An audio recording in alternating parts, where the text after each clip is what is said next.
door? I didn't say you can invite them.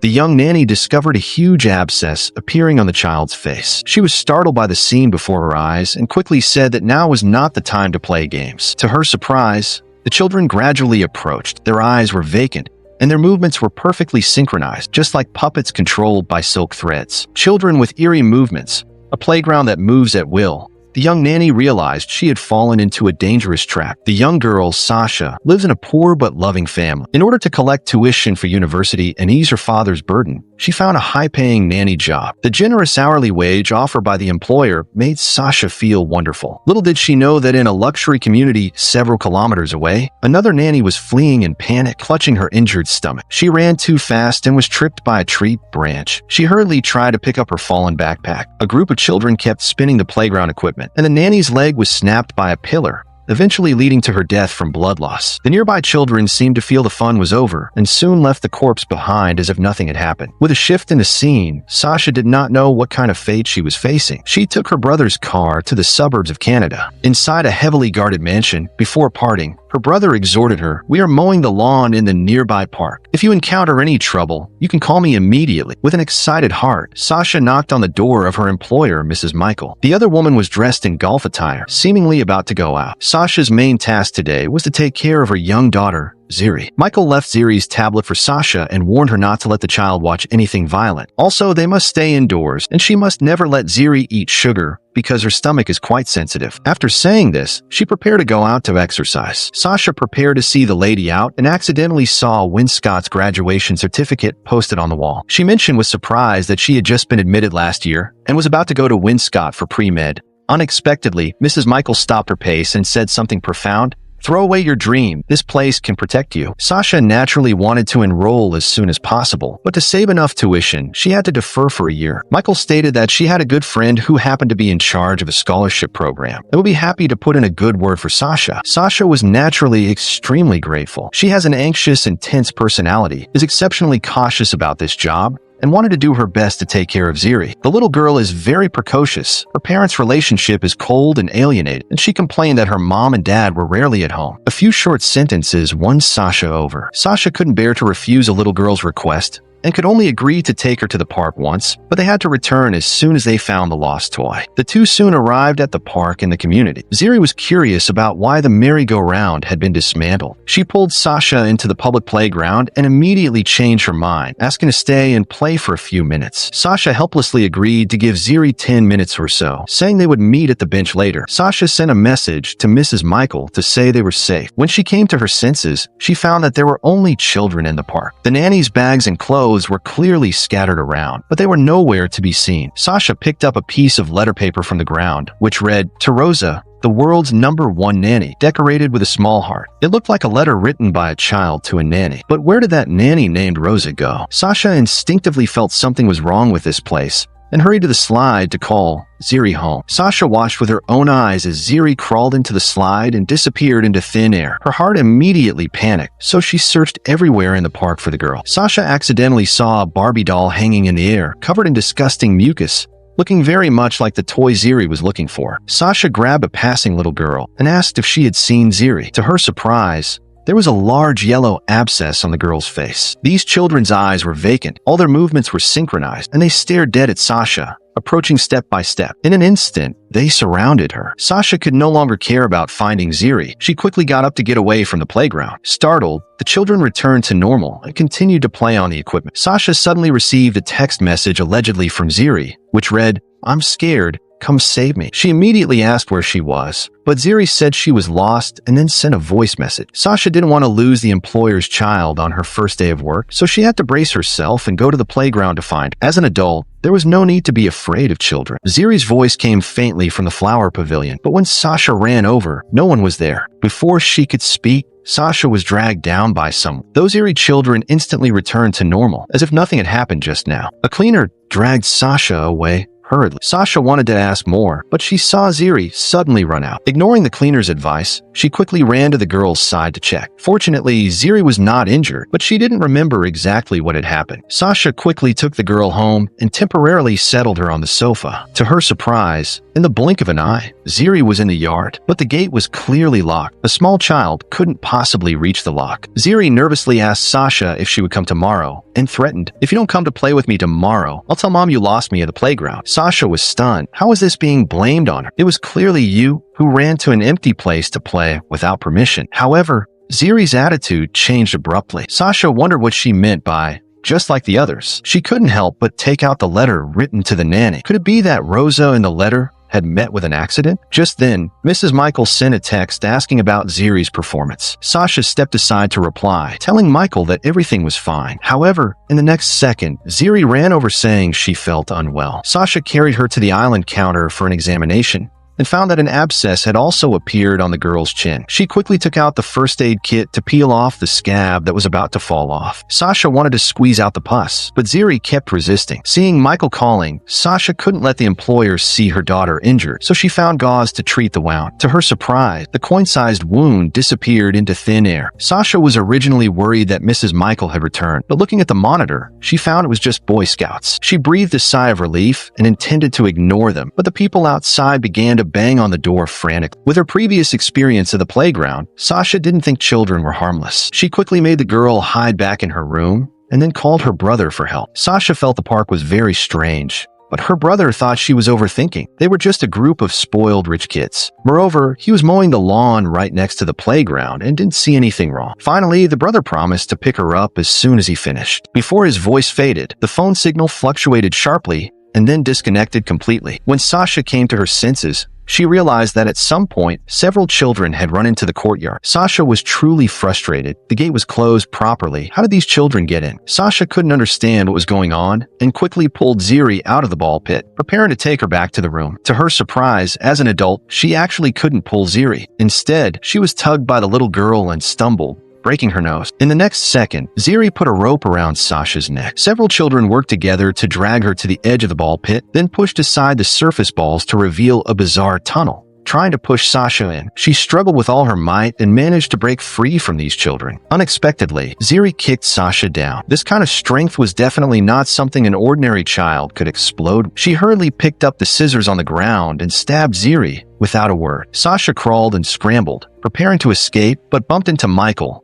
who had just returned home. She immediately resigned, saying she couldn't do this job. Your daughter is sometimes good and sometimes bad. She's simply a lunatic. Unexpectedly, Michael turned and locked the gate, saying that although her daughter is difficult to manage, it doesn't mean you can be so rude. Upon hearing this, Sasha showed the wound on her neck and told Michael, "Your daughter did this." At that moment, a strange sound came from the courtyard. Michael went over to check and found her daughter and the neighbor's twins playing in the ball pit. She looked as if she understood, saying it's no wonder you can't handle it. So many children are indeed hard to manage. After comforting Sasha, Michael had time to look at her daughter and found that Ziri's sweater was actually slashed and there were bloodstains seeping out. Now the situation completely reversed 180 degrees. Michael directed Sasha to call 119 emergency, but the landline couldn't get through at all. In her panic, she escaped Michael's house and wanted to call her brother for help, but Marco's phone also couldn't get through. Sasha had to text her brother, telling him to come to the community to pick her up quickly. Sasha, who already had panic disorder, had difficulty breathing for a moment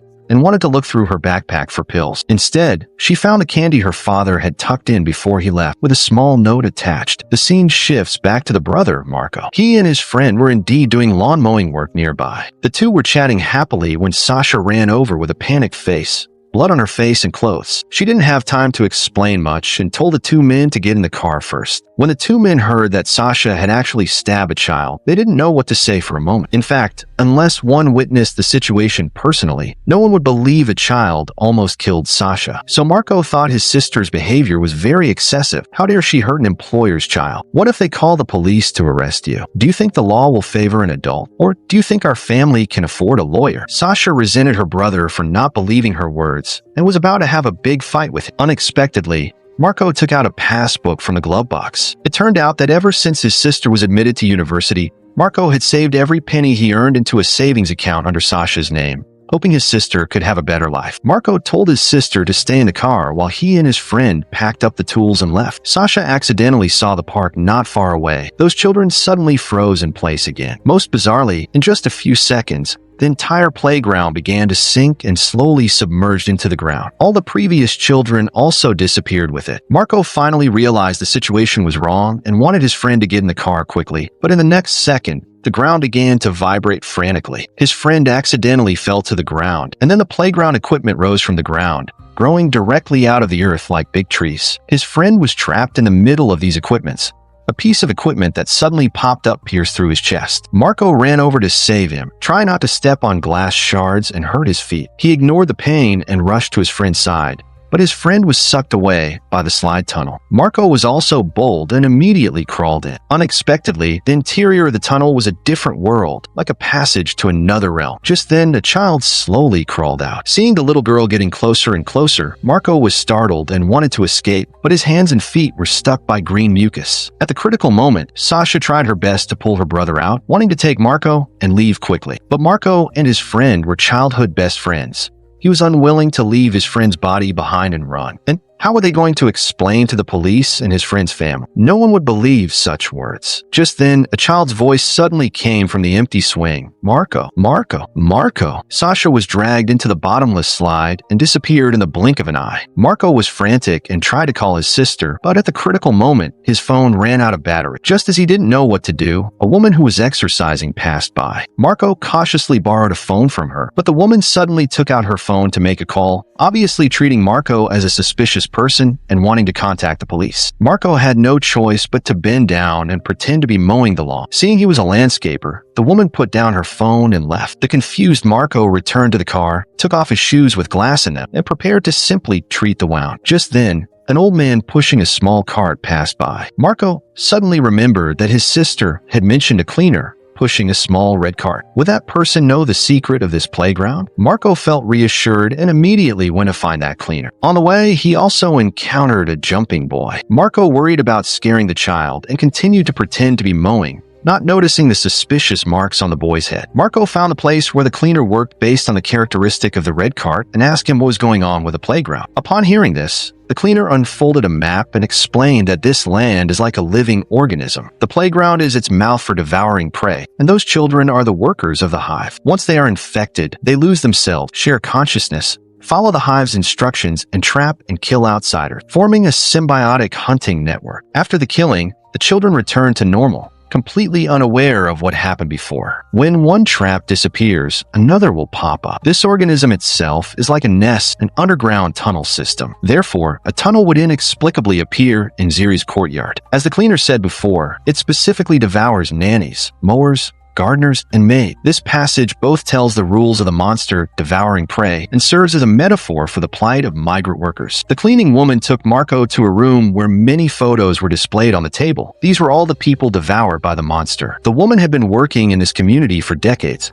arriving before the monster. She had almost watched the victims disappear one by one, but their disappearances were like a sudden rain that evaporated quickly after landing. No police conducted further investigation. Even if fellow family members wanted to continue the investigation, they were soon taken away by the underground monster. Over time, no one dared to work here until this summer, when the Coral Woods community expanded. Many new job opportunities appeared in the community, attracting a large number of fresh blood like Marco and his sister. To the hive consciousness, they were the easiest prey to capture. The cleaning woman stayed here quietly because she wanted to find her friend, Grace, who was the first person captured by the monster. But after all these years, no progress had been made, so the cleaner didn't know how to save Sasha. Upon hearing this, Marco no longer wasted time. He approached the playground equipment that suddenly appeared in the yard, tied a rope to himself, and smashed the disguise on the pool, revealing the bottomless tunnel underground. Marco took a deep breath and jumped in, soon arriving at the underground space. A figure flashed on the plastic film nearby. A woman carrying a basket disappeared into the shadows. Marco gathered his courage and followed, finding the field of vision becoming open again. He felt his way into a ball pit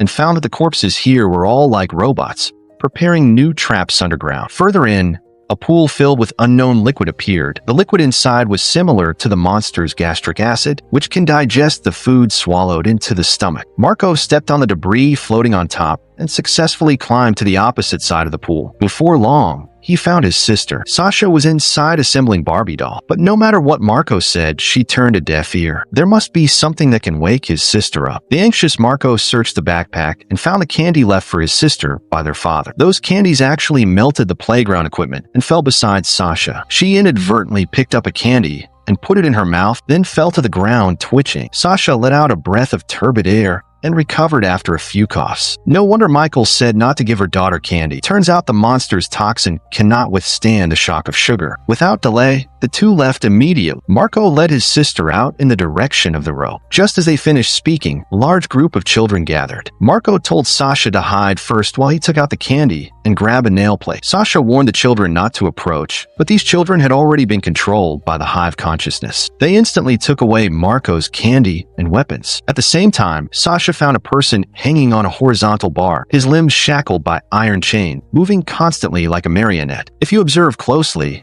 you will find that the children all seem to be controlled by it. The children swarmed up and surrounded Marco. At that critical moment, Sasha tried to wake the puppet on the bar. Marco recognized that this gray-haired old man was Grace, and immediately called out the other's name. Hearing the familiar name, Grace indeed stopped moving. Marco told his sister to ignore these people for now. We must get out to get help. Sasha was not stubborn and followed her brother to leave first. And due to the previous action, Marco's tunnel soon retracted underground. The siblings immediately found the cleaning woman and told her that Grace was underground. Hearing this, the cleaning woman was indeed very excited. Sasha asked her for help in collecting enough candy, enough to wake all the still living puppets. The three intended to sprinkle sugar powder on all the entrances to burn through the tunnels first. Hearing this, Marco couldn't help but ask, "Can we ask the children's parents for help?" To his surprise, the cleaning woman stated that most of the adults here are descendants of infected people. The Hive consciousness still flows in their blood. Therefore, parents don't care about the abnormalities in the community. Now they can only rely on the three of them to find all the underground entrances in the community. However, at the critical moment, Michael suddenly found Sasha and demanded that she apologize to her daughter. In the next second,